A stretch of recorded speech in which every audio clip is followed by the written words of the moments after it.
नमस्कार मैत्रिणी, लग्नानंतर होईलच की प्रेम ह्या मालिकेमध्ये आता काव्य आई होणार आहे. पण हिचं हे आईपणच पार्थसाठी खूप धोक्याचं ठरणार आहे. विजय त्या दोघांमध्ये चांगलंच आता विष पेरणार आहे. तर होतं असं की विजय घरी आलेला असतो आणि घरीच कुणीच नसतं. हॉलमध्ये काव्य एकटीच अभ्यास करत असते.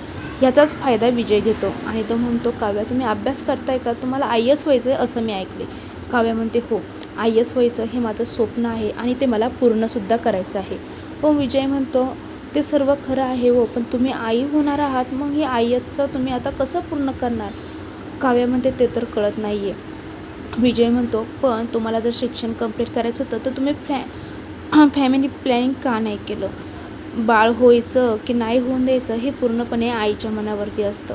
आणि विजय पार्थबद्दल काही आता काव्याच्या मनात भरत असतो आणि काव्यालाही ते खरं वाटत असतं. विजय म्हणतो की पार्थला फक्त बाळ हवं आहे, त्यांना तुमच्या स्वप्नाशी काही देणं घेणं नाही आहे. पण काव्या, तुम्हाला एक सांगू का, आमचं असं नाही आहे बरं का. मी रम्याला आत्ताच सांगून ठेवलं आहे, जेव्हा तू तयार असशील ना तेव्हाच आपण बाळ होऊन द्यायचं आहे. मला तुझ्या करिअरमध्ये इंटरफेअर करायचं नाही. हे ऐकल्यावरती काव्य मनातल्या मनात विचार करते की बाबा, विजय आणि रम्याची किती मतं जुळतात बाळावरून, आणि आमचं आहे की आम्ही एकमेकांशी नीट बोलतही नाही आहे. आणि हे बाळ जेव्हापासून होणार ही बातमी कळली तेव्हा आमच्यामधलं अंतर वाढतच चाललं आहे. आता इथं विजयचा जो प्लॅन असतो ना तो सक्सेस झालेला असतो.